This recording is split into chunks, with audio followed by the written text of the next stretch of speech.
তো hello dear student, কেমন আছো? আই হোপ প্রত্যেকে শুধু ভালো নয়, ভীষণ ভালো আছো। স্ক্রিনের ওপর একটা কোশ্চেন আই হোপ তোমরা দেখতে পাচ্ছ, যেখানে বলেছে 125 এর কত শতাংশ 50। কি বললাম? 125 এর কত শতাংশ 50।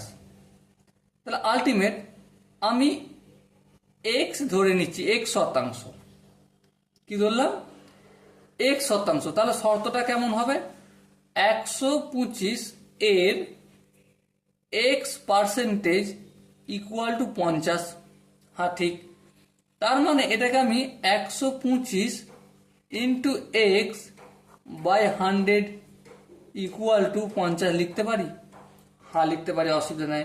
তাহলে এক্সটাকে যদি আমি বাম দিকে কনস্ট্যান্ট রেখে দিই আর বাকিগুলোকে যদি বাম দিক থেকে ডান দিকে পাঠাই, তাহলে 100টা গিয়ে গুণ হয়ে যাবে আর 125টা গিয়ে কি হয়ে যাবে?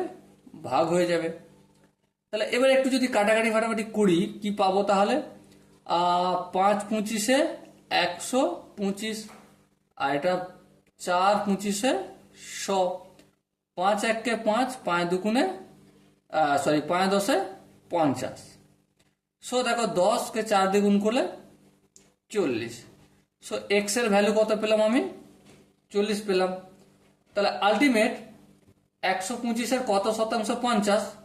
অপশন এ আছে 30%, অপশন বি আছে 40%, অপশন ডি আছে সি আছে 45% এবং অপশন ডি আছে 50%। সো মাই ডিয়ার ওয়াটসন, এখানে option B is the right answer. Okay, so I hope প্রত্যেকের বোঝা গেছে। যদি কোনো জায়গায় ডাউট থাকে ডেফিনেটলি কমেন্টে জানাও। প্রতিটা ডাউটের জন্য একটা ডেডিকেটেড ভিডিও নিয়ে আসবো। ওকে, চলো দেখা হচ্ছে নেক্সট সেশনে। ততক্ষণ পর্যন্ত ভালো থেকো, সুস্থ থেকো এবং জয় হিন্দ।